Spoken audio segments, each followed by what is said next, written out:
just for a little bit.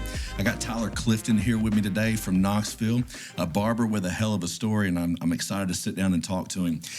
He's a deep thinker, and that's one reason why I reached out to him to have him on was, I see him on social media. We've worked together doing electrical work before, and he always has just really deep conversations and stuff, and so I love that, and so I just wanted to have him on here. And so just tell me a little bit about yourself, man. Yeah, I appreciate you having me on here. Obviously I'm Tyler Clifton, but I've went through life, had a crazy story. I've had, a good life up to this point, and it's kind of built me to who I am today. It's for sure. We all have, no matter what, a life that we lived, and my life was no worse than yours if yours was bad. Because it's a perspective thing. So, for sure. So if you grew up with a terrible life, how am I to say that mine's worse than yours? I'm just here to try to be relative. Yeah. And give a story to help people really look forward to things, especially with relationships with kids. Everything, anything I can help, because I've had some experience. I know I'm only 34, but I've had some experience. For sure, dude. For sure. So you're engaged right now, aren't you? Yes, yeah. We just got engaged right before Thanksgiving. Yeah, that's awesome. I had to make the move. We are getting married pretty fast next month, but it's the marker of our 5th year together. Yeah, which we met in hair school. Very that cool. was a huge thing. I was an eligible bachelor, and all the girls were shooting their arrows, and her Cupid hit me right there, Yeah, so. For sure, man. For sure. So have you been married before? I've never. This is my first time even really, obviously growing up, I'm a bit of a romantic, I am too, dude. And when I do things and girls are usually like, what, you doing that? That's who I am. Don't let the look, fool you. But with her, it was one of those things where it's like, authentic as hell, our little cute, my little thing. I put some signs out and put flowers and what those flowers mean to me and what she means to me relative to the flowers, bro. It's just deep thinking, bro. Yeah, bro, you got to. Yeah. And even though it wasn't a vacation, $1,000, $10,000, and we're not even going to get a wedding. Yeah. We're going to do that on our own. But what we're doing is, I think the smart way is we're going to get married, start getting all the funds and the stuff in, get the loans from the bank talked about, and then try to get a location of either land or a house on some land. And then once we get that, throw a big celebration, kind of like a wedding. That'd be cool. On your property? Mm-hmm. That way it doesn't cost, and all the money that would go towards our wedding would go towards the property. I love that, man. And I'm as a wedding photographer, I've done several weddings at family homes, at family farms and stuff like that. I think it's such a beautiful thing, man. There was this one really cool one I did that was up in Rockwood, and it was this old Victorian style home that this dude had bought, and they had fixed it up to move into once they were married and stuff, and they actually had the wedding at this dude. It was so cool, man. So cool. So many memories that they'll have forever of that day.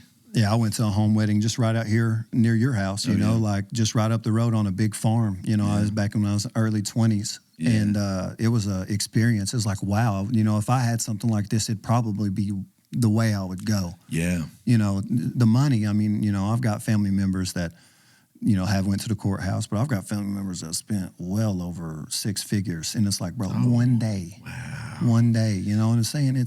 I get it on your end, but again, perspective. Yeah. 6 figures, that's a house. It's a large chunk of a house. It's traveling the world for 2 or 3 solid months and still buying a house. That's where my mind goes, and which is why even a $10,000 venue in Knoxville is too much for me, because that could be $10,000 towards a home. So when we got married 2 years ago, doing what we do, we just knew there was some stuff we didn't want to pay for, we weren't going to pay for, and obviously we wanted good photos and stuff. But we found a venue in Chattanooga, because we love Chattanooga. But we found a venue down there. It was like a public space, but you would never know it. It had this industrial feel to it, and it was like $1,800 when everybody else was like $4,000 and $5,000. Yeah, and I was like, deal. And then we just did a short little reception afterward. We let everybody go, and then us and our wedding party, and the photographer followed us around, and we just jumped around all night downtown, just having fun. You can't beat that. And see, we're going to the courthouse in Knoxville, so right when we're done, we're going to be. I'm gonna send the kid home, and then we're gonna go have a few hour get together, celebrate each other, and then get back home and start life. It's like we're trying to get into life, and when you find that person, there's no hurry, but you want to get in there. Dude, that's where I'm at, man. And I'm here now, because we've been married for a year now. We've been together for 2, and like we're here. We've settled into home together and stuff, and it's such a beautiful thing, man. It's definitely the healthiest and happiest relationship I've ever had.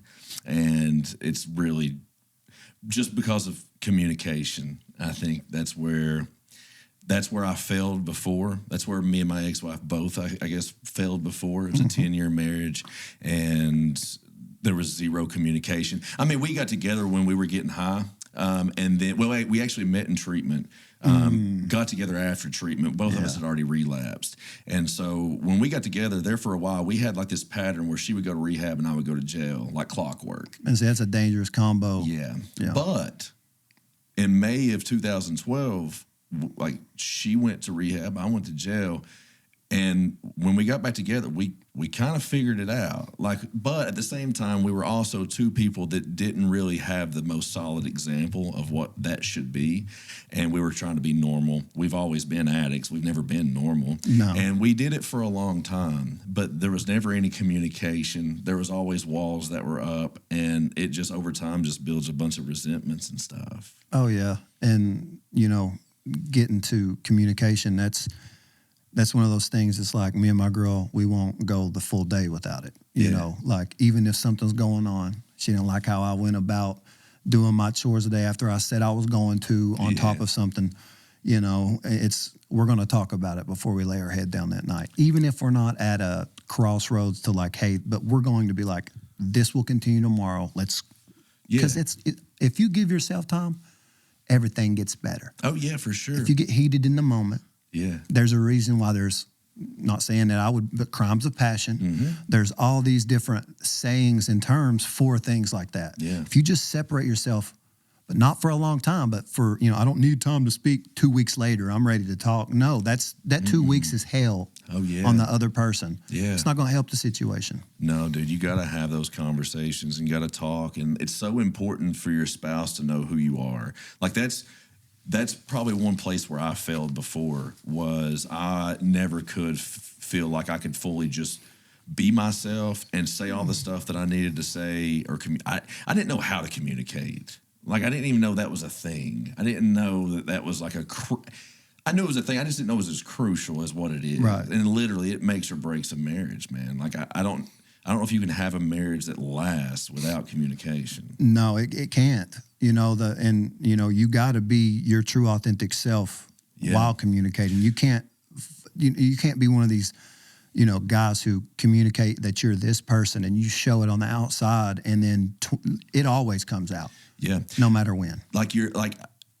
However I need to be in a conversation, like I have to be my authentic self. If nothing else, you should be your most authentic self in front of your spouse. That should be your most comfortable place to be, where you can just be, because I need a spouse that can know what I'm going through if I don't want to say it. Like, I need a spouse that can look at me and say, we need to have a conversation because I know something's going on with you and you don't want to talk about it. Mm-hmm. And because we're men, we don't want to talk about stuff a lot of times. We feel like we don't want to burden other people, or at least me. I can only speak for myself. I don't want to burden other people, and I feel like you kind of said too, other people have it worse or whatever, so we feel like we just have to keep it's a sign of weakness if we let that out. Like, we're men and we can't do that, and we don't feel comfortable doing it to our spouses. We'd rather do it. That's what's so awesome about what you got going on here, is this is an atmosphere where if it doesn't teach you how to do this, it'll get you towards a direction of communicating better with your spouse. For sure. You can't keep anything from your spouse. And like right before we did this podcast, I was talking to a guy for like 40 minutes. And at the end of the conversation, it all boiled down to communication. Like, there's something that he's struggling with, an internal struggle because of an action that he had done a couple of years ago even. And a lot of the stuff had already been discussed. But like you said just a minute ago, not all of it was discussed, and you can't come back later now and try to have the rest of that discussion. Because now you've held out. If you've confessed to most of it, but there's like one part that you didn't, now you're in this conundrum of like, it's eating you alive because there's still a secret that's keeping you sick. Because you, in your mind, even if it's you've told 80% of a story and then you come back with 20 in their mind, you may really be telling that 20 in yours, but in theirs, you could be 10% telling more truth, and there could be another 10%. For sure. And one thing that I've learned in my life, and I think it's a pretty solid thing, is that if you have to justify anything 95% of the time or greater, you probably shouldn't do it. Right. Exactly. Exactly. You know, and the only time I try to justify myself is when I say things, because I can come across as blunt because I'm a talker, and I say things how I learn them or hear them. Same. And, you know, after a 15-minute conversation with my lady, and she's like, you could have totally, I win the argument. I'm like, I told you that's it, but you could have came across differently, you know, and I understand that that's something that I can work on. Yeah. But her letting me know that, hey, whatever you just said, okay, you win. But the way you got across the bridge, let's not do that again. Yeah. Oh, my bad. You know, I didn't even know I was touching that nerve. Yeah. But now I know what to approach with. Also on that, though, on the flip side, sometimes there's things that are just in our genetics that we cannot change no matter how bad we want to, which is also another reason why your spouse needs to know your authentic self, to know the things that you can help and the things that you can't. Because then if your spouse knows that this is just in your nature and you cannot get it out, then it allows them to give you grace when that happens. It still might not be as welcomed, but there's at least grace of knowing that in this moment he gets real passionate and because like me, I become my dad sometimes, and I always catch myself when I do, but it's usually too late. And like the way that I speak, my tone, how I speak, everything, I'm him to a T. Yeah, you know, and it's in me. Like I can't, I hate it, and I would stop it if I could, but I can't. I try. It's I don't know. It's a conversation that me and my girl have a lot. And, you know, we really got together right before COVID. Yeah. It was a few months, but within those few months, we were then trapped inauthentically together. Yeah. I wasn't looking for anything. And next thing you know, I'm stuck in this house with her. And I'm like, wait a minute, this is actually something, you know? And it's like, maybe this could be something that I get into, because we're kind of trauma bonding through this weird, very, you know, brand new experience. And she gets to the point to where, like, when I start explaining things to her about how men are tribal, different than women, she starts getting that, oh, well, you're just I'm like, but you got to understand, as a man in their natural ability, marriage is not natural to a man. Yeah. You know, I'm not saying that men are meant to just go spread their seed, but when there's not as many of us, because we don't have a gestation period like a woman, you know, like they have 9 months. Yeah. We can go have 59 months. Yeah. You know what I'm saying? Like, and get that out there. And I tell her, I was like, so when some men have that trigger of cheating, it's not necessarily, they're at shitty because I have the same choice to decide not to go do it, which is why you should love me more. Because, you know, I fought all that natural instinct. It's like a cat when you roll a ball of yarn. Yeah. It's a kitten. It's still going to pounce. It's in there. Yeah. You know, it's never seen a ball of yarn. Yeah. But it still pounces because it's in there. And me being able to, you know, not that I've ever went off to cheat on women, but having that with her, she's like, you know what I'm saying? We're like a lion pride, bro. Like we're both some killers, you know? And when you surround yourself with two killers, you usually raise killers, you hang out with killers, you know, not like physical killers, but, you know, like we kill it at life. Yeah. You know, For sure, dude. That's beautiful, man. I love that. That's awesome. Yeah, dude, I don't know, man. And like my wife is so... I don't know, man. She just brings me so much peace, man. And she's just there for me and like doesn't want me to be anything other than what I am. All she's trying to do is make me better. She's just trying to push me further because like I know I have potential, you know. She knows I have potential and she wants to see me achieve that. You know, I want to achieve my max potential and she wants that just as bad as I want it, I think, you know. And that's a beautiful thing.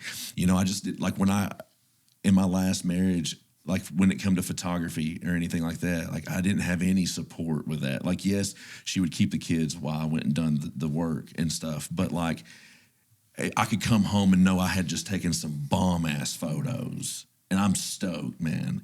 And then like nothing. No. Like just, yeah. cool, you know, whatever. It's like you threw flame dust to destroy my flame instead of throwing water on the flames to spark it, you know, just ignite that in me. Yeah, even if you don't care about the picture, just be excited for me that I'm happy, that I'm excited. Just like when she says, how do you think this looks on me? Don't go, yeah, it looks great, babe. You fucking tell her that she's God. Like, wow. And then she's, you know, she goes on about her day because you didn't give her a half-hearted answer or even if it was blue or white collar, you know, and you didn't stare a lot, you know, but you know she's a baddie anyways. You know what I'm saying? Like you shouldn't have to, hey, you are beautiful, you know. But at the end of the day, it's like, I won't name any names, but my ex, you know, she was one of those, you know, like she was going through a lot with her ex-husband and she got taken out of her home with her daughter and misplaced because he decided to do something.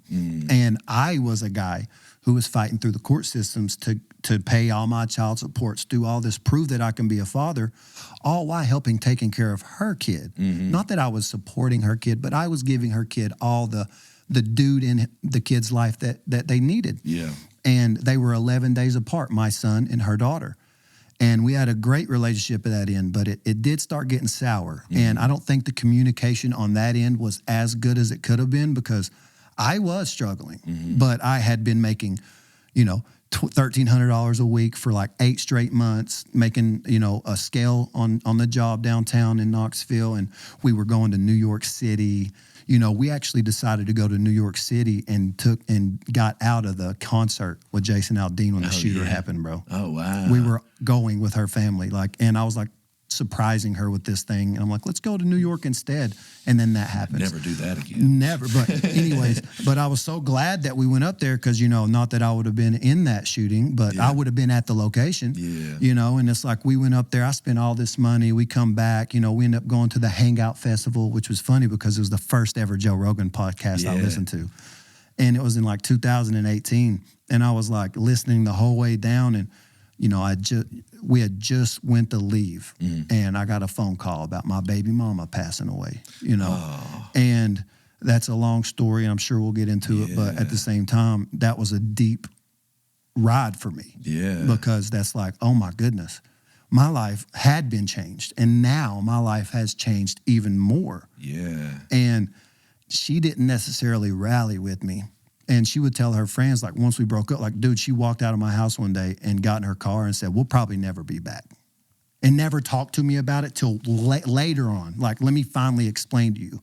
Sat down with me at coffee, apologized, like, gave me a lot of what I needed. I didn't know I needed it. But telling me that I was financially being cared with her. Like, she was financially carrying me, things like that. And it's like, wait a minute. You're living in your parents' house. I've got my own place. I get my kid, drive all the way to Sweetwater. It's like every weekend for me is like driving to Charlotte. Every weekend. I'm putting all this in. And then that's the one thing you want to go after while your ex-husband, or not even ex at the time, decided that he didn't want anything to do with you and your daughter. And I've been giving her all of that care and love because when I'm in a situation, I'm in it. You know, if you got a brother that's sick, I'm going to be there for them. But, you know, that led me to the path to trying to change my life because after I was making $33 an hour, my uncle's business went under. You know, he didn't get paid for a big job. I started working around, doing some small jobs, making a little bit of money here, a little bit of money there. I had a big savings from that save, but once it went, you know, the things we could do, it changed. And that's when our relationship did, you know. So it was like that terrible time in life when I thought she was going to pick me up. She actually just kind of splattered me out on the, you know, not even that it was her intention. It was her perspective, her life. I understand this. In my life at that point, I needed that. And she didn't want to do that with nobody. Totally get it. Led me to doing some mushrooms with a good friend. Out one night, you know, no job, no ambition to figure it out. And next thing you know, within 6 months, I'm already in a Paul Mitchell, the place that led me to my now fiance. You know, I got custody in that building, full custody, called. They told me I was in that facility when they told. It's like that moment was revolutionary. But sometimes it takes being down there to be able to climb up here. You know what I'm saying? Yeah. Even if you think, oh, I've been up there before, you still, once you get knocked down, you don't just reappear there again. Yeah. Yeah, there's definitely a climb back up, man. Yeah, for sure. So, what? Just tell me a little bit about growing up, dude. Like, tell me what that was like. I kind of want to see where we got to today. So growing up, I lived with my mother majority of the time. What part of town? Knoxville, East Knoxville. Yeah, I was straight out of East Knox. Right out of I call it the hood, but there's not really a hood in Knoxville. Yeah. But, Where'd you go to school? I went to Chilhowie and Holston and also Carter. Gotcha. So I mixed in elementary to Carter just because I had someone that lived up there, so I could even live still in the location and still go there. Yeah. But did that a few times, walked to school in 5th grade, a mile and a half because they wouldn't even come pick me up. I was too close. And now you'd get thrown in jail, Yeah. But it's one of those things. And when I was walking to school, at the time, I didn't know what my mom was into as much. I just knew what people were telling me, your mother, you're going to be just like her. And I couldn't really fathom what that meant. I'm in 5th grade, And I knew that she was doing something, and I didn't know what it was. It turned out to be crack. Crack got a lot of people. And my mother, I would know when she was doing it. Tongues looks different. Her teeth are blue. She's happy. She's wanting to cook me food instead of being upset that she's not got what she needs.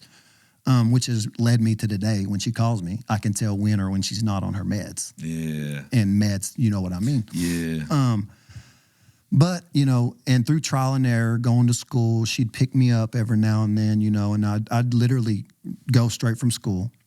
We'd go pick up a Happy Meal, which was crazy, and I thought that was the coolest thing in the world because we were on government benefits. So a lot of times it's, whip together mashed potatoes, some instants, stuff like that, Salisbury steak. And then, so we go and we'll be out in the middle of East Knoxville, dude. And I'll just see this house. We'll go in for a minute. I'll go sit back outside and I'll wake up the next day and go to school from the same house. It's like I never went back home. My mom was just doing what they did in there. And of course it's led down the road. It got the pills. It got the hair. It's just, and you're from a world of addiction, and I'm from a world where like I wasn't addicted, but I got to watch what addiction done to people, so that helped me not get addicted. She never taught me what to do, but she taught me what not to do. Yeah. See, I never saw anybody that was really addicted or anything when I was a kid, and I had a family member that through a back injury ended up getting pretty out there for a little bit, but reeled it back in. But I never really had just like what you would consider like a junkie that I was just around or anything like that. And so I guess maybe that's why I didn't take it as serious, or like it just looked fun to me. Like, because especially like the first time I smoked pot, and I'm like, this is great. Yeah. This is wonderful. And like, how could this be a bad thing? You know what I mean? Yeah. And, but yeah, dude, I don't know.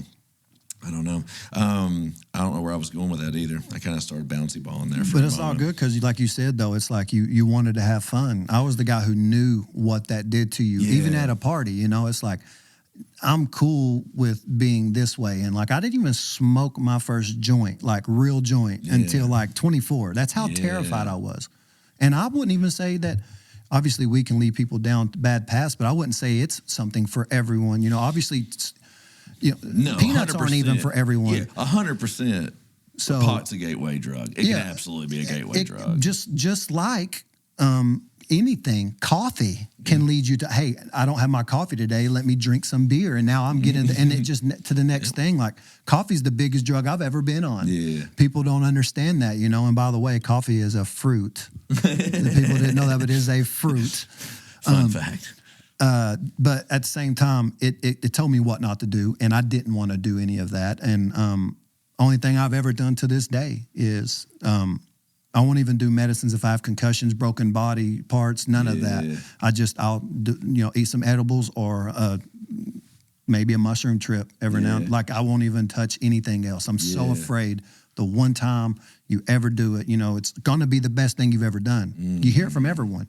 Yep. But also I noticed that like that few minute or that time that they're away, the heroin addicts that doze off and have to get re-brought back 30 times, I call it reincarnated because, like you come back and they're mad at you. It's like you took them from the moment, the whole day they're wanting this one thing. And the moment they're not wanting anything, you took it from them. Yeah. See, I don't even think it's that at first. It's the initial reaction of you went from being really high to really sick. Yeah. And that's the anger. Oh, God. Mom, like I said, withdrawals. I can tell what part of the day that my parent or my mom is through because of her attitude when she calls me. If she's like, blah, blah, blah, I'm like, call me back later. Yeah. Yeah, and then once you've been like Narcan or something, man, you're also pissed off because you ain't getting high for a while either. Like, you can do all you want and nothing's going to happen. And, that was a terrible thing about my brother with cerebral palsy that got into all that stuff is, he had a hole in his arm. He'd been Narcan 30-something times. Like, the dude's been dead more than I've been alive. Yeah, he had a big abscess on his arm. Oh, my God. Yeah, it was bad. They finally got it treated, and he's doing way better now, back up. He's been in away rehab, and it's just terrifying because I know the one time you come back, that's the worst time of all. And if he decides, I can do this, it's like smoking again. It's like I almost smoked a whole blunt, and I haven't smoked in years. Oh, yeah, you pick up where you leave off. And that's why a lot of people die, for sure. Because, if I picked up where I left off right now, bro. Oh, guaranteed. It would be so I hear people going, I had 36 Roxy's in me before 10 a.m., and that was another 65 by the time dinner came around. I'm like, what? Bro. When your junkie friends are telling you to slow down, and when your junkie friends are using tablespoons and you're using an ice cream scoop, there's a problem. Yeah. But that makes sense. Yeah. But you seem like the guy who. I'm extreme. You go. Yeah. When you go.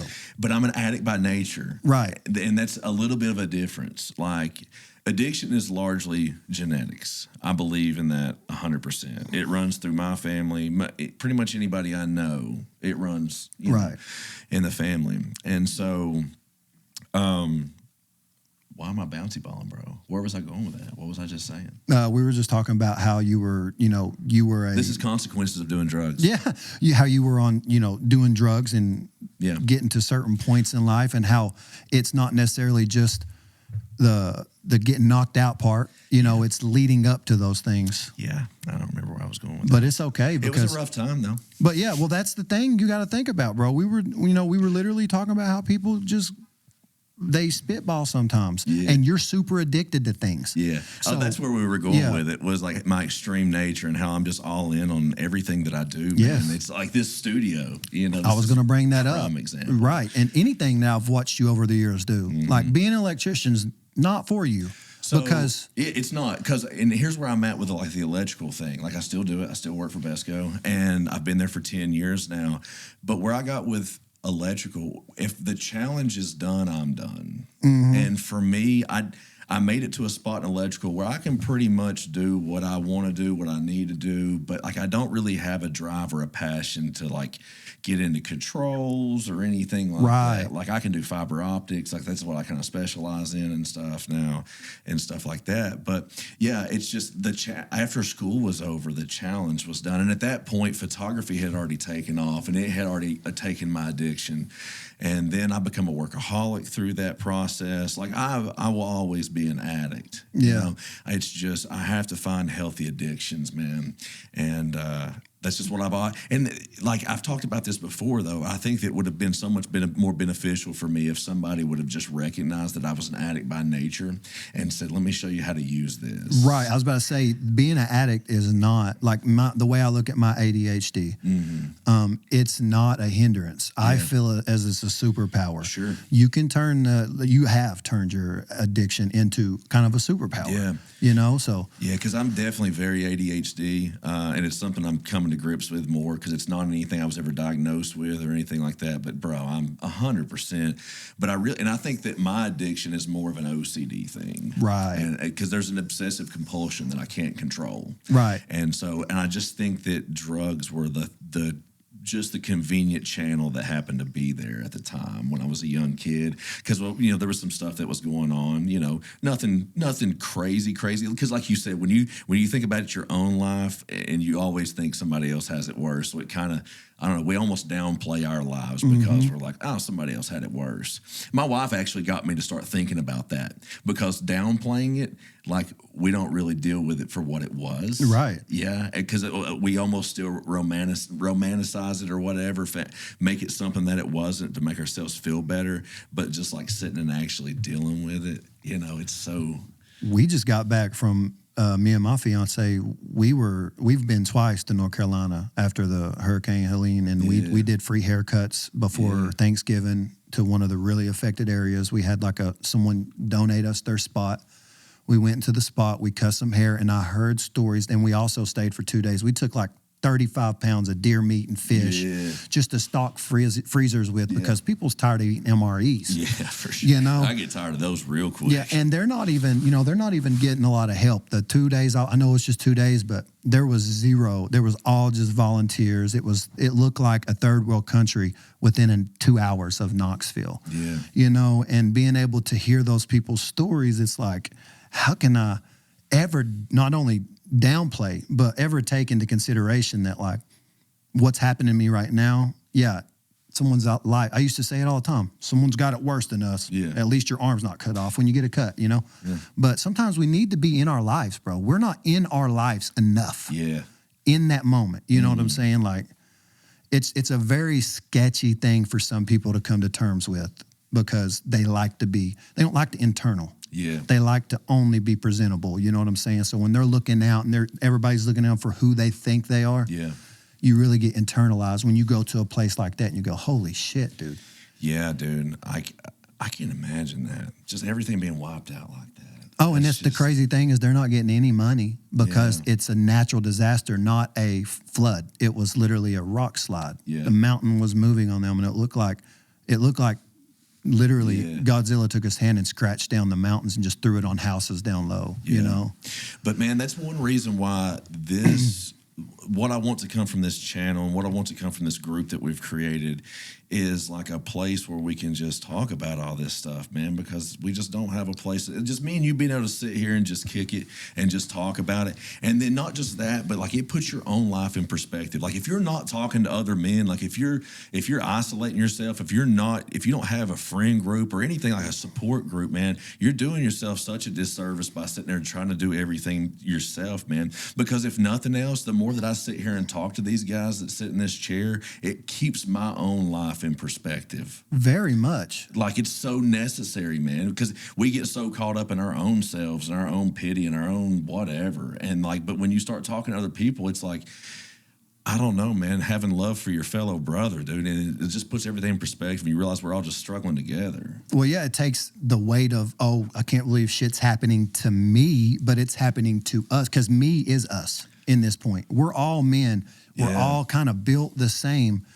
And having a place like a platform, you know, a podcast to sit down at anywhere, just to go out with your bros and bowl, golf, anything, that right there is so crucial. And don't hold back. Don't talk about how great everything is. We know that's not true. Yeah. You can't look me in the eye and say it's all perfect. Yeah. Like that's the worst thing is, how's everything going? If you tell me, man, it's been a day, that's me going, okay, well, what's up, man? Because if you're like, man, my day's been great. It's like, well, you just got your day started then. Yeah. Because in reality, something's going to bother us, you know, and it takes a small person cutting out in traffic to make us blow up on our wives. Sure, man. Bringing it home, bringing it from work to home or from home to work, vice versa. It doesn't matter. Yeah. So. Yeah. And if nothing else, man, it's amazing at the gentleman that I've spoken to over just not just here, just out in public, because I'm trying to be more intentional about just talking to people, especially people that I interact with every day but know nothing about, like people at the gym that I've seen for 2 years now, every morning nodding, but don't know anything about them. And so I've started taking the time to like talk to these people, man. And it is absolutely amazing to see somebody's face change when you start to dig in and they realize that you're asking, like, and that you give a damn. Right. Like, how many dudes have just opened up to me and told me the wildest shit like that. Just because you asked. Blindsided, Yeah. bro. That was one reason that got me to realize this needed to happen was just from like over the last several months, I've just been talking to guys. And the more that I talk to guys, I'm realizing like we don't have anywhere just to say the shit. No. And I worked at Bestco, and that helped me also look around and talk to the dudes on the job. Yeah. The shit they were going through. Yeah, for it's sure. like, oh my God, like, bro, like I said, my perspective, I'm like, damn, maybe I'm going home smiling today. Yeah. That's crazy. Yeah, You for know, sure. and you hear those stories, you know, whether it's people that's been in war, or people that's been Yeah, through dude. just the fucking thick of things, you know? Yeah, man. I mean, two of my best friends, man. I work with me at Bestco. We work in the same division, and you know we've all been together for about 8 years now, and it's just we've worked together so much, and we've been intertwined in each other's lives. And I lived one of them for a little while there, man. And it was crazy because when this dude started working with us, we butted heads constantly. We could not stand each other, dude. And then I started taking the time to get to know him and learn about his background and stuff like that. And then it all started making sense. And then once you know something about somebody's background, you know where they come from. It is so much easier to changes give them everything. It does, man. Because like I said, he's one of my best friends now, dude. And like when the divorce happened, he's like, "You can stay here." Yeah. I mean, if it wouldn't have been for that, dude, I'd have been screwed at that point in time. You know, and it's just, but like we're so enmeshed in each other's lives, and we can have hard conversations with each other. We can say all the shit. We sit at his dining room table, man, night after night after night, just talking about all the shit. And it was awesome. Well, being with my uncles and hanging out and like them drinking, you hear a lot about their lives. You know what I'm saying? So like, you know, like even as a person you look up to, there's nobody that has a stone unturned in that situation. And like you said, it's usually people you don't like. If I butt heads with you immediately, I'm going to find out really quick, because through my life, most people's looked at me, tattoos, long hair, nose ring, you know, works out, you know, real loud. He's a fuck boy. He's a douchebag. He's all this, like he thinks he knows everything. And it's like, no, I usually come at most things with an objective perspective without my feelings. Like if you say something that you're really emotional, I'm going to be like, well, this is the objective truth. It's like, then they get mad at you for that, you know, because you've told them now a truth. There's so many ways to go about it to where that's how I have to look at things now. Like you said, you guys butted heads, but then you finally got to know them. I immediately go right to know people. See, that's my new thing now is when I recognize that my ego is clashing with somebody, I have to have a conversation Or with if they're that person. crazy, you're like, I need to know what the fuck this is. Yeah, for sure. Well, prime example, though, last weekend at the gym, there was two guys that were in there working out. I hadn't seen them before, and we were my ego was kind of clashing with them a little bit. They hadn't done anything to it, but I just noticed my natural self kind of clashing. And one dude he was tatted up. You can tell they both work out and stuff. And it's just the ego thing. For sure. So at the end of the workout, I'm over in the ab room. They're in the ab room. And we just start talking. Bullshit. And they actually they actually said, like, complimented me first. It's like, man, you got a great physique. And I was like, oh, thanks, dude. And then we just started talking. And it turns out that one dude that was all tatted up, he's 3 years sober. And we started talking. We started hitting it crazy. off. And he's got a hell of a story. He's going to come sit down here. There it is. I mean, and all it took was mean mugs at the gym. Yeah, Miles, one of the first dudes I had on here, my very best friend, dude. Like Conor McGregor, bro. I couldn't stand him. I just thought he was a cocky asshole. And Teddy Bear, bro. I love that. I love you, dude. But that's how it goes. Like I said, most people look at me and they see this. Like my whole life, I've been projected though. You're gonna be like your mom. Yeah. You're gonna be like this, and it's like now my family's like, we're gonna build a fucking statue of you, and I'm nothing. You know, I'm just there. Yeah. It shows you how much effort was put towards them not trying. Like the other people in my family. Like to me, I've put effort in, but just to survive. Yeah. You know? It's just to get to the next day. Yeah. And something bad's going to happen today.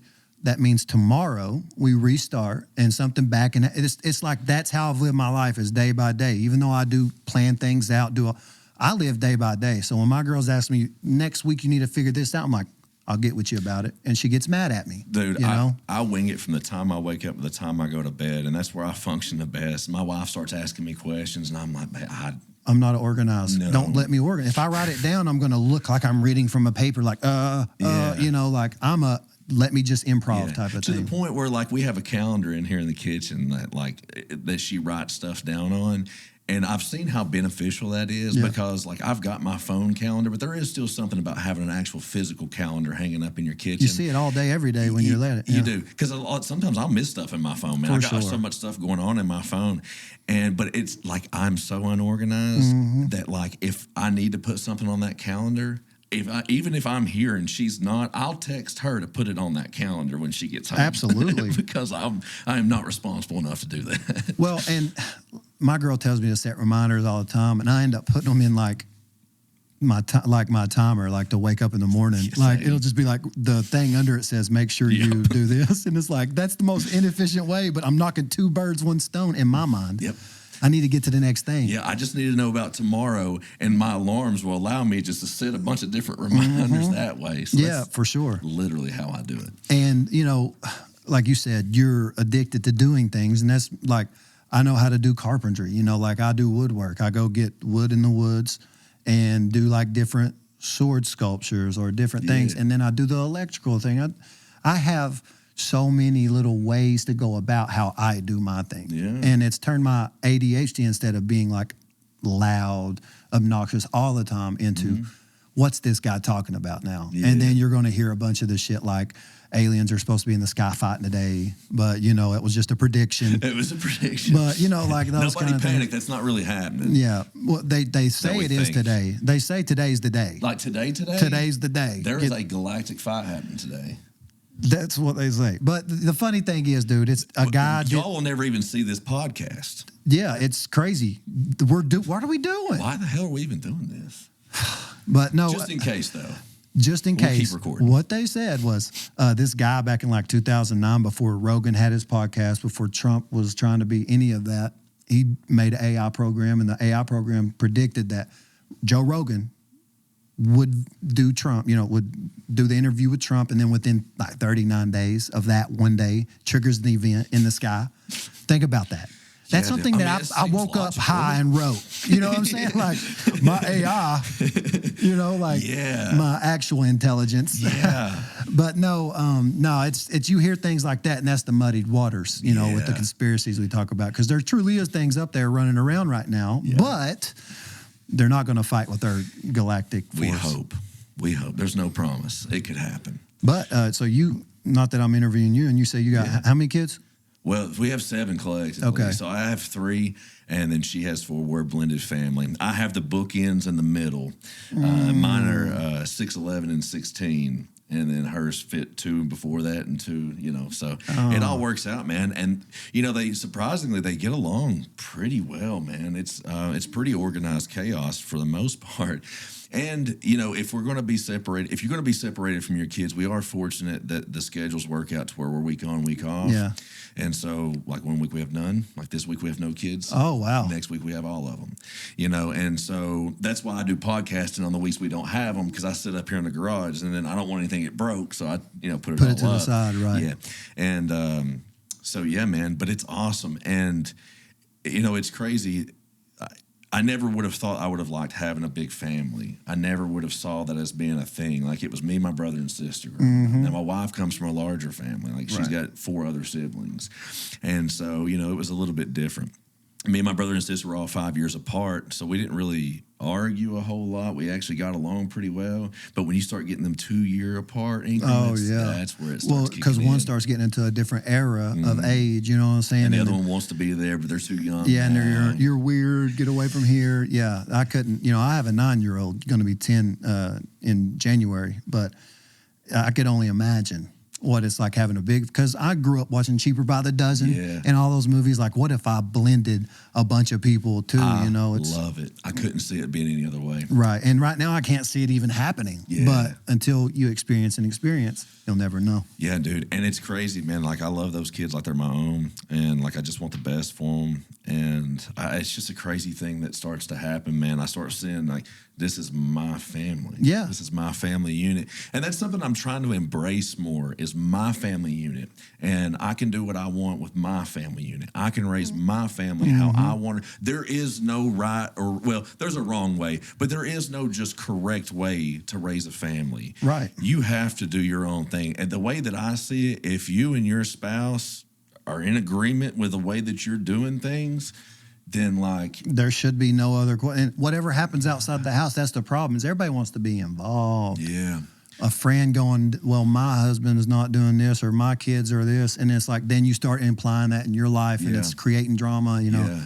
Yeah, absolutely. Oh, I don't know why this just came up. Gentlemen, I don't know why this just come up, but I feel like I need to say it. If you have problems going on in your home or in your marriage, the person to talk to is not another female.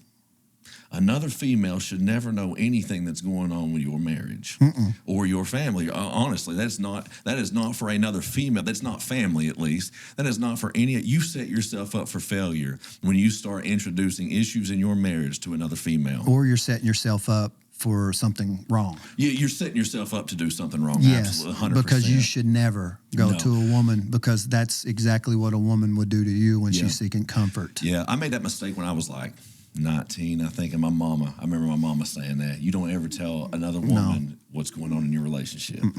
And so I don't know why that one just hit me, but I felt like it needed to be said. But that's true, bro. Like, and a lot of guys, they don't look at stuff that way. You know, they don't look at it like that. And they'll think that they're doing something completely innocent. Yeah. Whether you mean it to or not. Again, we live in perspective worlds, and her perspective is completely different than yours in that situation. Maybe it's just the way that I view the family unit, man. Like the family unit, this is something that's mine.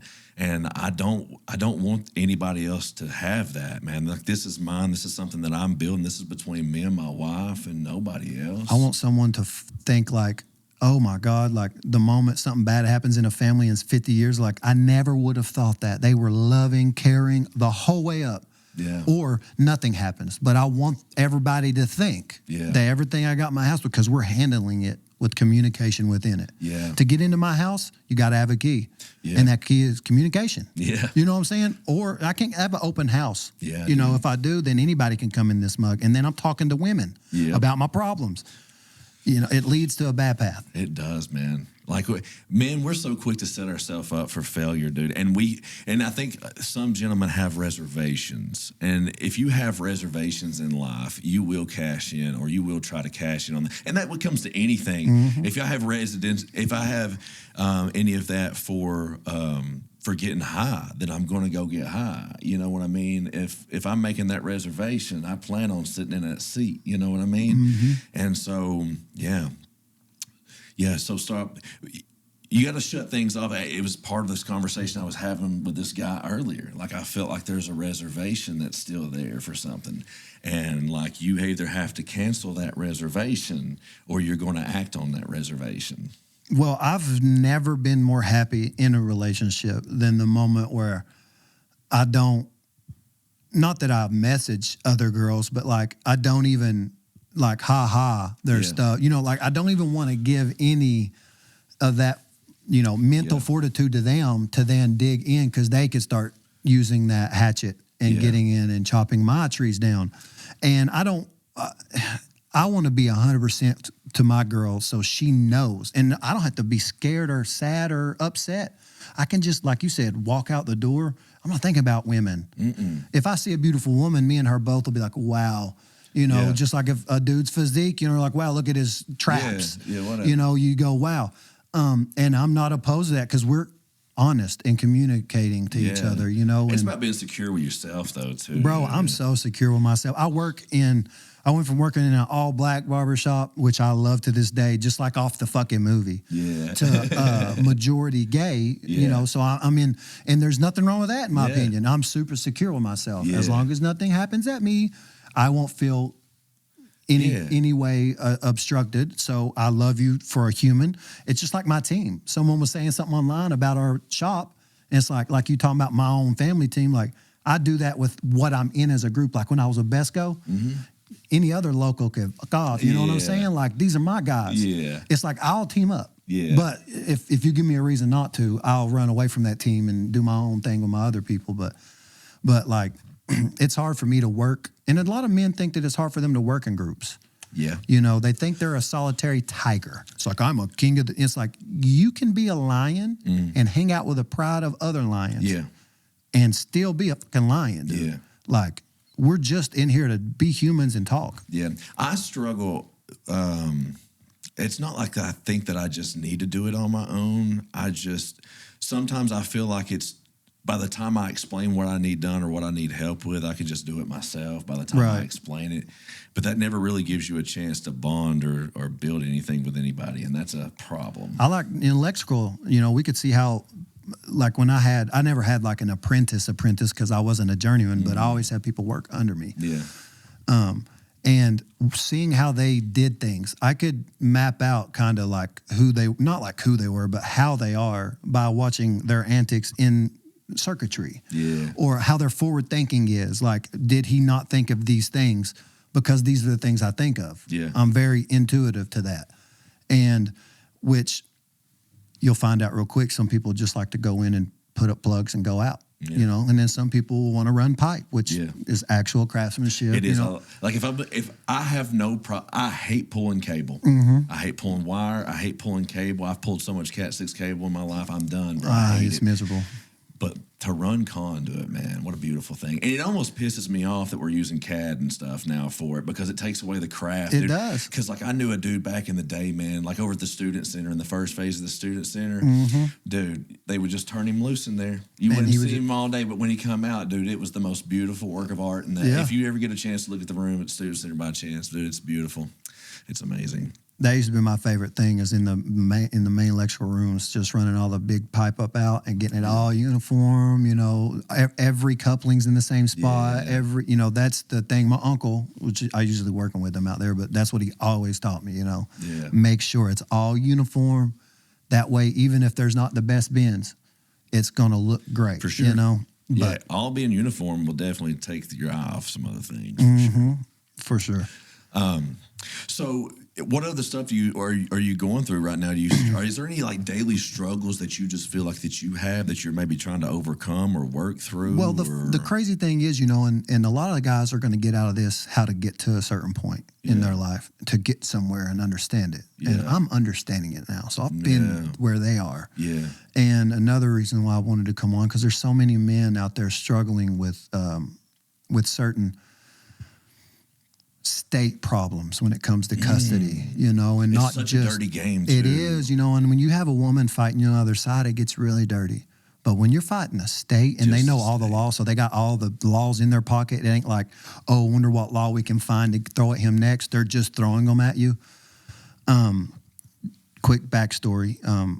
Me and a girl from Sweetwater was hooking up back in 2014 during those times, and just couple weekends with old Clifton here. Yeah. And next thing you know, she's talking about a pregnancy test. Yeah. And she's like, I'm like, what, a pregnancy test? And so I watch her undo it all, go to the bathroom, come out. I'm 24 years old, sleeping on my uncle's couch, just living life, partying, hanging out, not having anything to worry about.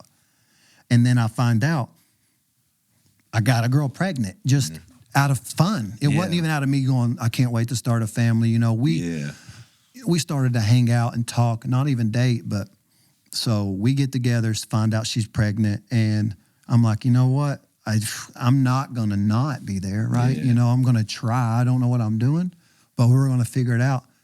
I had a homeboy. I was working, doing fire stopping, you know, up in Margaritaville and Pigeon Forge. And I'll never forget it. My buddy called me and said, hey, you and your girl good? I was like, I mean, we're working stuff out. We're doing everything we can. Next thing you know, he's like, are you sure? Go check out our Facebook. I go to look at, I'm blocked, bro. I'm like, oh no, what the hell? He sends me the screenshot and it's, I can do this by myself. I don't need a man. And it's like, what? What's happening? Like, I have no say so because I'm not even really known at this point.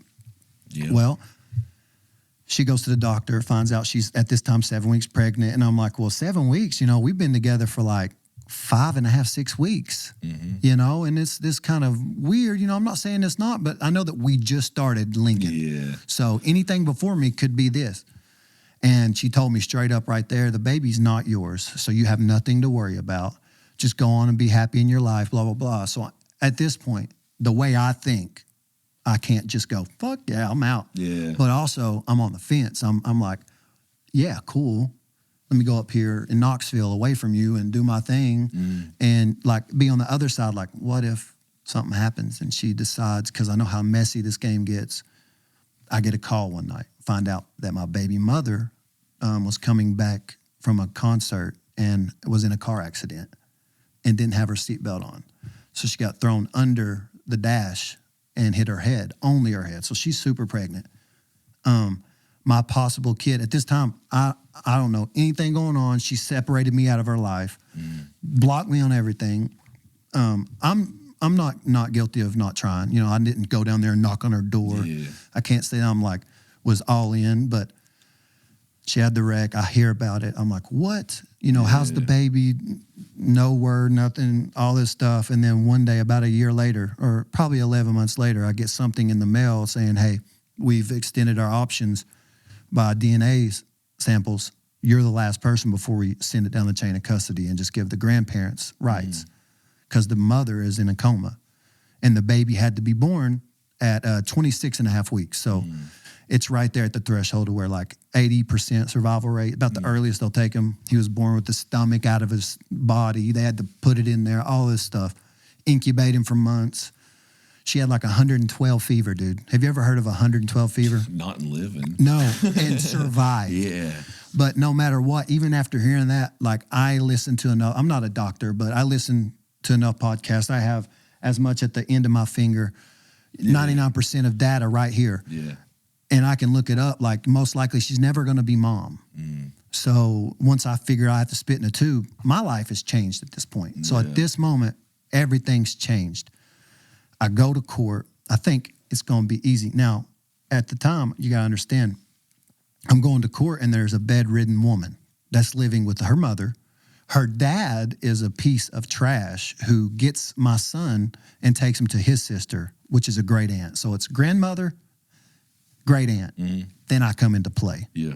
Man, going to court, finding out that other people in the family that don't have anything, that have a power of attorney over your kid, even though you're the biological father, that they have to sit in like a mediation, 5 hours, $100 an hour. I pay for all of it. Figure out like my set, like each week I've got to go down for an hour and see my son, pay child support, come back home. So like I said, I'm driving to Sweetwater and back a bunch, go down there again, get all that settled. So it went from like every weekend an hour to every weekend a few hours to every weekend all day. Then I could start bringing him up here to Knoxville, which was double the driving because I was actually spending all day here, then taking him back. Just a long, drawn-out process. My baby mother, when I was in the Hangout Festival with my ex I was talking about, I had found out on the day we left that she passed away.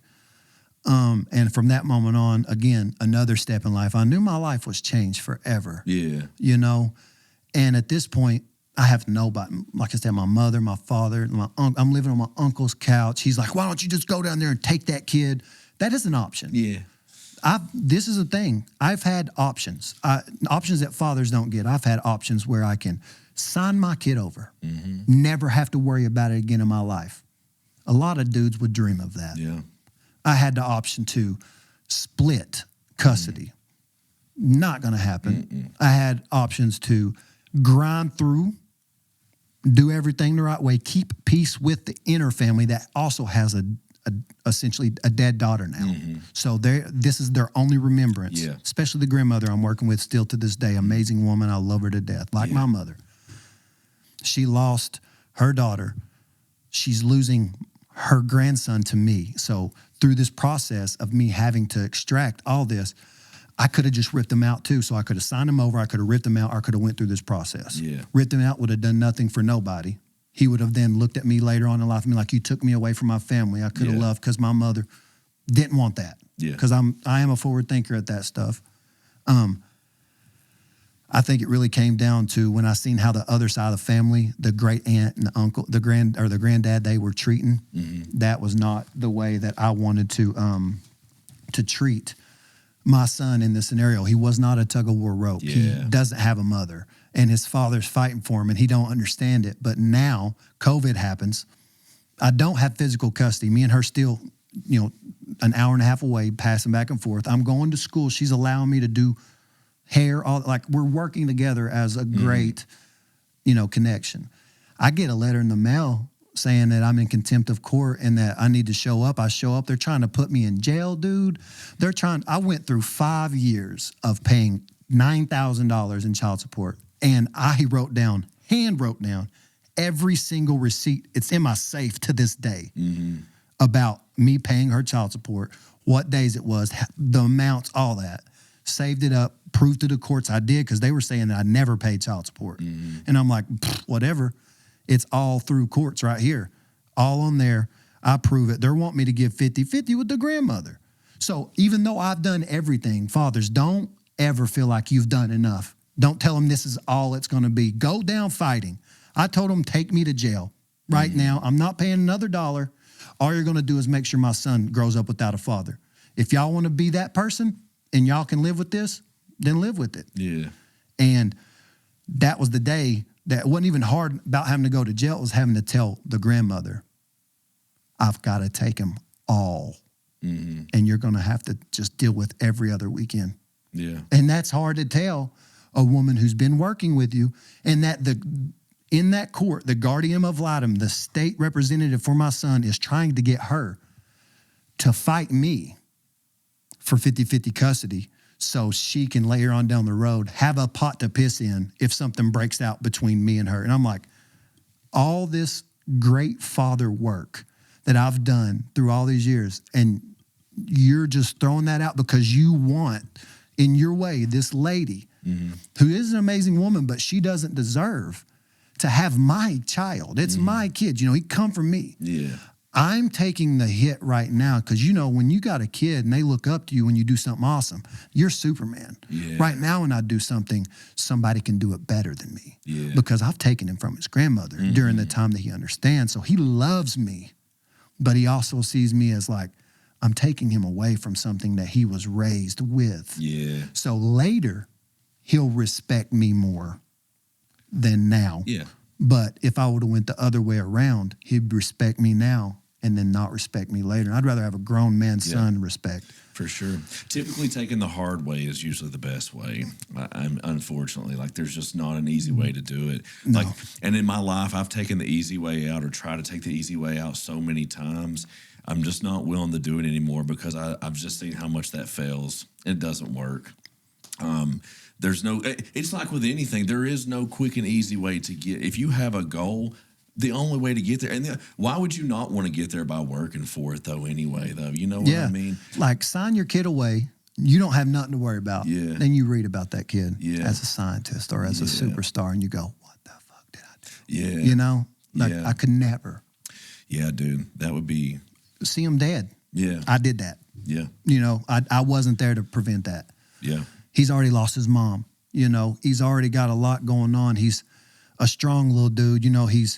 He's struggles in school with math. That's what I love about him. He's so unique to who a kid is. It's not like, as weird as his life has been outside of that, I have done all of this while making sure that he don't see it.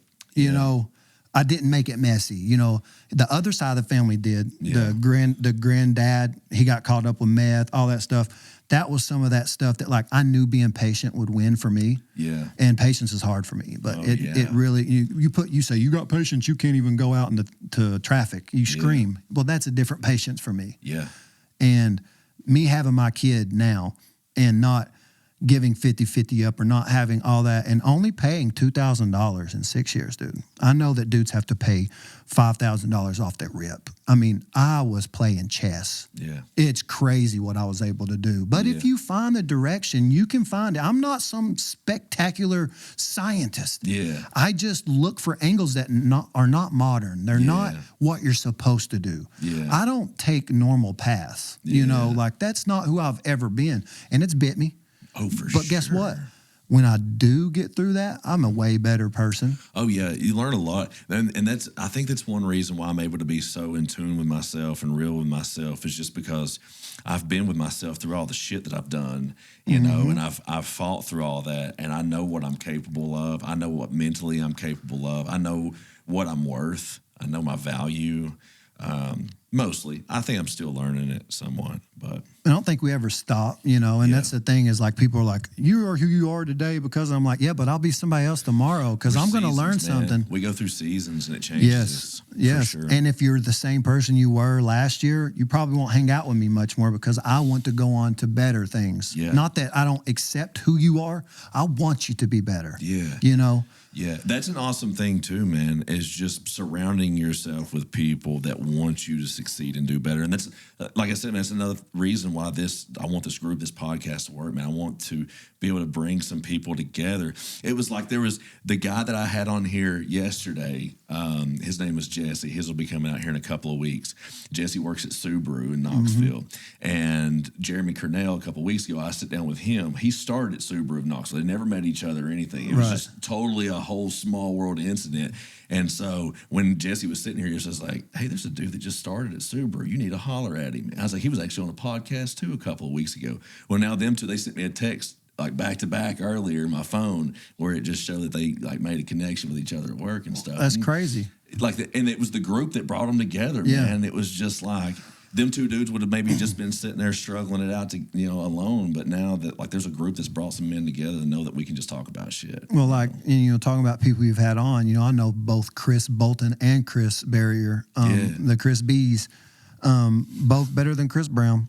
But no, Chris Bolton, that guy, like I said, I knew of him when the people that I knew of him did not like who that guy was. Yeah.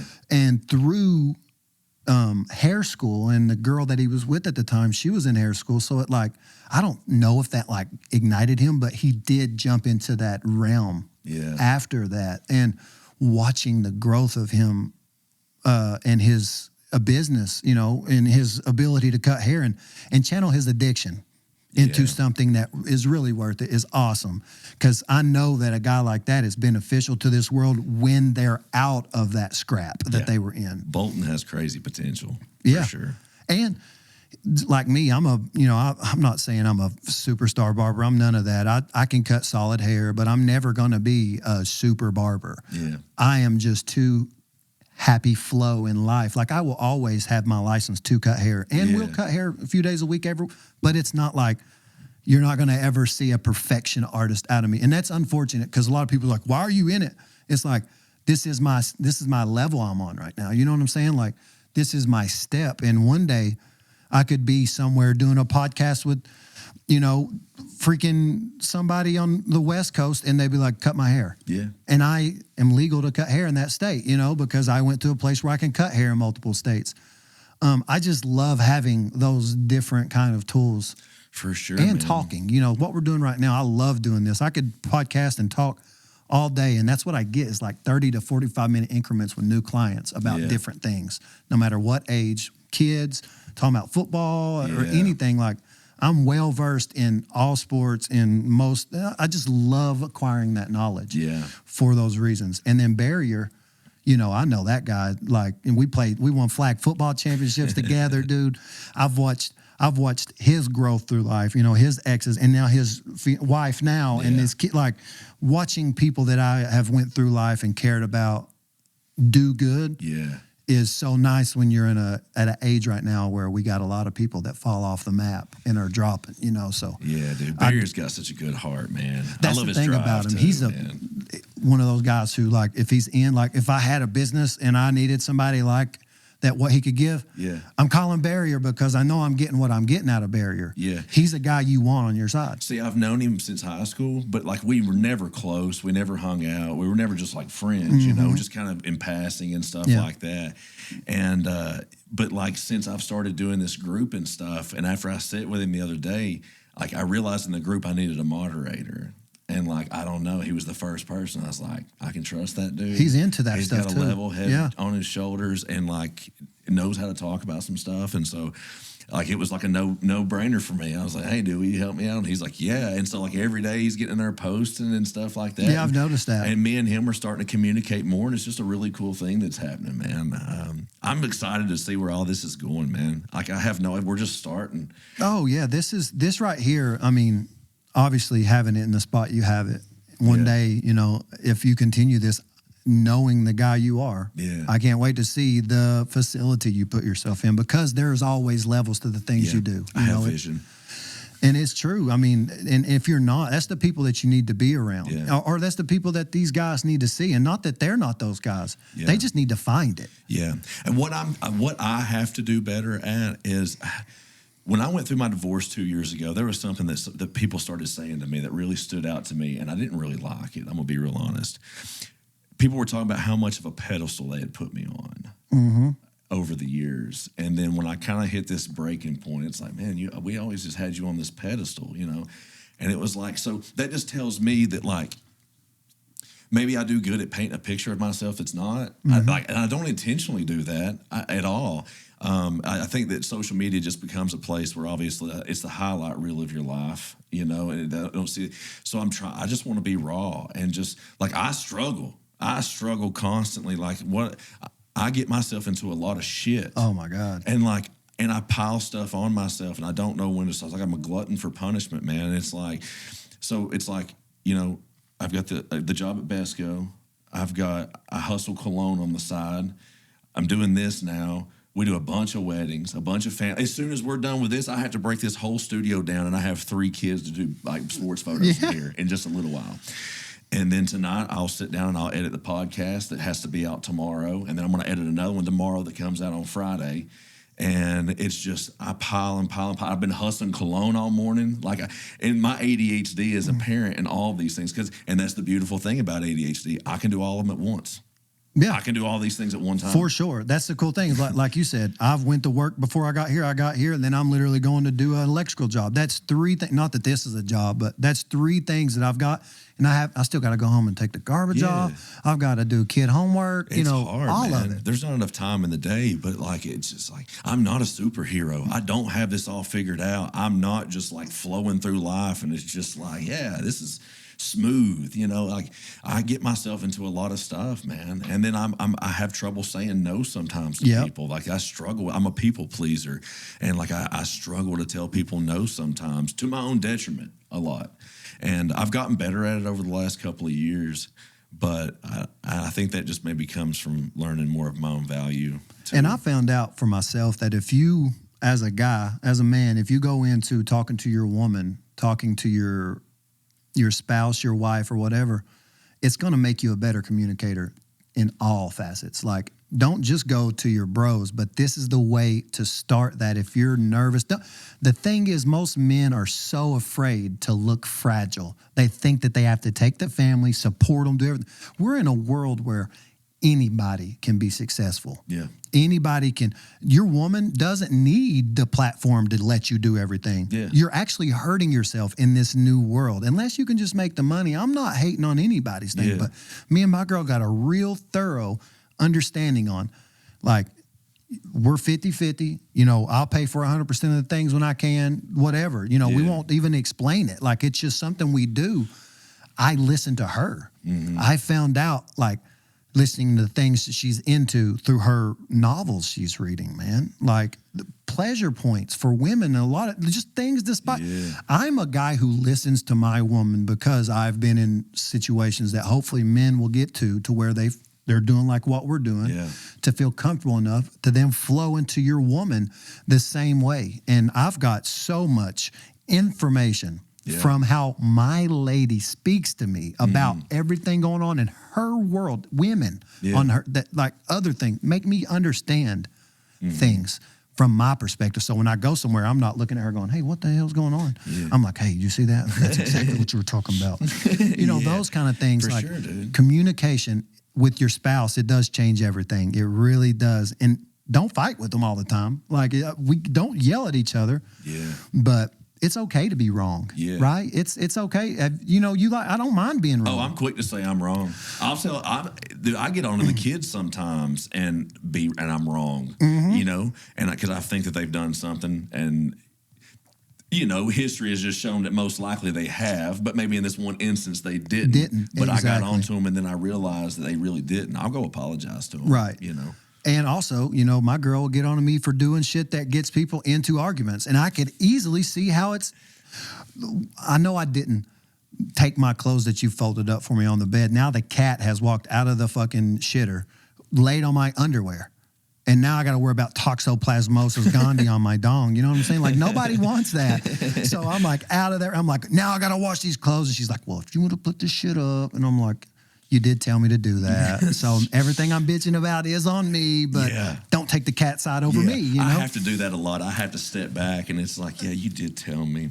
I was at least warned. But also, it's, in a debate, I'll be sitting down, and if I'm going to debate or talk to anybody, most of the time I'm going to be objectively right, unless I'm emotional. If I'm wrong, it's because I've went emotions. For sure. Because I'm trying to not win a debate, but let this, like a vegan eating cheese. You go, hey, how do you like the vegan cheese? And they're like, I'm eating cheese. And you're like, you understand that's got dairy, like animal products. And they're like, what? And then they get mad at you for giving them the knowledge. And they've been doing wrong. So you got people that will do that. Why'd you call me out on my shit? So you got so many ways of deflection for women and men, and men need this place, and this is huge, dude. What you're doing here, I'm super excited to be in on it and a part of it, and hope to come back on and talk some more about other things, obviously. For sure. But I'm excited to see what you roll out of this thing I get to see mine, Yeah, I'm just, there's some solid ones, man. Yeah. I'm really excited. It's going to be really good. I'm really excited for where this is going, but I have no idea where it's going. I want this to be as organic and natural and raw and unforced as possible. Right. Unscripted. That's why there's no script. There's no. I try to stay as much onto the not script, but onto the target at hand that we do. Obviously, we get into the conspiracies, and one day, we might sit down and go through as many as you want to on here. But we need to do that. I mean, just all kinds of things. I'm just here to talk, give people what I've experienced. I can't give you anything I haven't experienced. I can't give you the key to your life, but maybe something I've went through, something I can speak about to somebody out there can help them through that next notion of what they're looking at, Yeah. Man, this has been awesome. This has been great, dude. We're definitely going to do this again. Yeah. And I kind of like thinking about talking about conspiracies and paranormal, bro. We didn't really touch on that. No, and not, like I said, this is our first run. And this is awesome that you give a platform for guys to give their platform. Dude, I want as many people on here as I can get. Like I don't care who it is, man. Everybody has a story. Everybody has value to add to another man's life. Like, there's not been one person that's sitting in this chair. And so there's been 2 or 3 of them that's already like, well, I don't have a story like yours, man. I don't really know what I'm going to talk about. I'm like, are you serious, dude? Like, you've been through 30-something years of life experiences. You have plenty to talk about. That's like most people, that's the thing about how I am is I like to have a comedic outlook on everything. So I'm making references to no matter what I'm talking about. Could be true, false scenarios where I shouldn't. And I've learned real quick that you shouldn't talk certain terminology talking about something because you'll get not looked at that way. You know what I'm saying? They'll be like, no matter how much he knows, we don't care because he uses these terms type thing. And that's a weird thing in conversation to me, which I feel like we need to get through. But that's what people see most of the time online of me. Mm-hmm. Now, if you see my Snapchats, I do more uncorked, really ranty, vulgar, ha-ha, he-he stuff about my life every day. Mm-hmm. It's like I went in the grocery store, and can you believe it's not like I'm just pulling something off of the shelf somewhere. It's like it just happened, so I'm just going to run through it real quick, give that, and then some people see that as like, man, Tyler is a crazy guy. Tyler is wild. He's out there. And you'll get that from almost everyone, but that's also why people that get to know me, like sit down, they're like, oh, dude, that dude is completely different. Oh, yeah. He's not a hippie conspiracy theorist. He's just a guy who reads into things and likes to just regurgitate info. Because I'll be honest, man, you do have that vibe about you when you first meet you. I mean, I remember when I first met you at Bestco, it was kind of like that. I mean, you was a cool dude. I knew you were a deep thinker, but then like I would hear some stuff you're saying, I'm like, hold on, dude, what?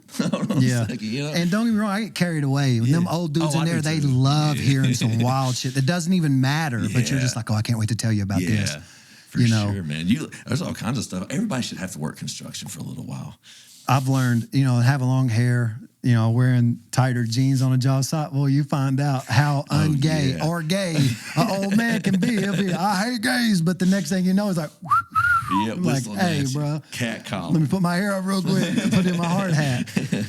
But yeah, just some of those stories. It's like I wish I had that story to tell. It's like I don't want to have the life you got to get there. But to be able to tell that story, and you're just a dudes, man. everyday plumber. You put sheet metal together, and you're one of the most interesting people out there. I think that's why I try to draw to people like me. Try to get uniqueness and unorthodox to it. Like, don't walk the line. You can go outside the fence and come back in. Like, I think that's the best way to describe myself as unorthodox. I mean, I feel like I'm pretty unorthodox in everything. I'm unorthodox in daily life, my religion even. I'm an unorthodox Christian, bud. Like absolutely. I'm in a totally different space now. How I view pre-2015, my old Facebook and my those two Tylers. Those are two it's like almost like rebirthed human being.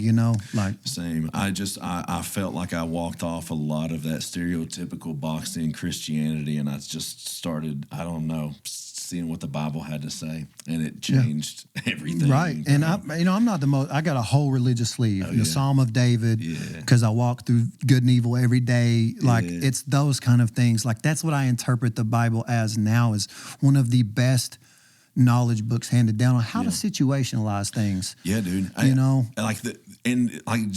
the words of just Jesus himself and the small parables and stuff that he gives, the amount of wisdom that you can unpack in those parables and those sayings, man. I mean, because if he really was who he says and had this wisdom to say the things, you had to believe that when he was saying some stuff, it was with pure wisdom, and you have to take that to consideration. And just the pure, like I said, I used to be like hardcore Christian, and I've fallen off that. I'm a agnostic to where I don't know. I'm not an atheist. I don't not believe.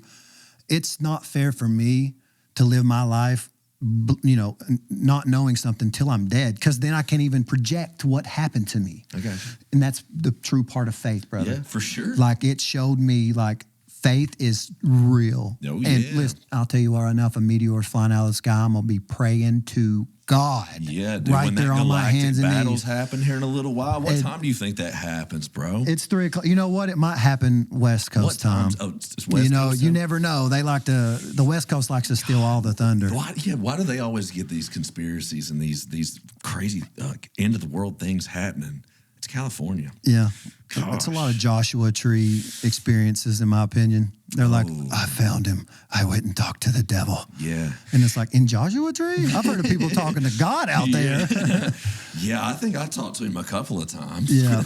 But you're very right. To me, religion is, as long as you're a good person and you're getting the true ability out of that religion, I feel like they're all based off a similar thing, if not the same. It's just different stories. There are a lot of same principles and a whole lot of we could tell a story about a car wreck we were in 30 years from now, and they're two completely different stories, but they're similar. Yeah. That could be Christian and another religion. Islam and Christianity follow a lot of the same principles, man. And people were like, no, Muslims are like, no, those are radicals, just like there's radical Christians. Exactly.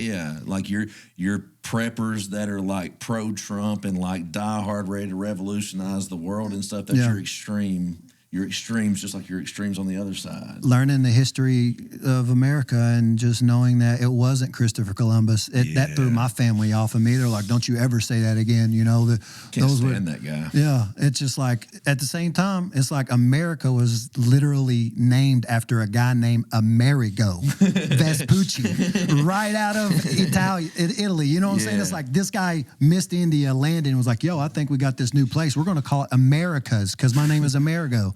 And then Christopher Columbus was like, I put the first hogs on that place. Well, I mean, there's proof that the Templar was here before Columbus was. Dude, if we want to talk about true history and the conspiracies, which is another topic for next time, is the Grand Canyon and the stuff that they found there that has to do with ancient Egypt. Bro. Straight from Egypt. And this is objective facts. I have questions. Yeah. I haven't seen this. Man, this has been awesome. And so we don't go down a rabbit hole, we're going to go ahead and stop right here. But, dude, thank you so much, man. I think you have so much to offer and so much to add. And I don't know, man. I think this has been really, really good. Yeah, I appreciate you having me on. Absolutely. For sure, Look forward to it. Gentlemen, this is Man to Mike. Thank you so much for being here. Thanks for just kicking it with us for a little while. Gentlemen, if you don't have people, find people. Join us. We'd love to have you. I want to have more people in the chair. If you're interested in being in the chair, you got a cool story, you got something you want to talk about, just reach out to me. I love you. Tell your people that you love them. I'll holler at you later. We'll see you. It's all love.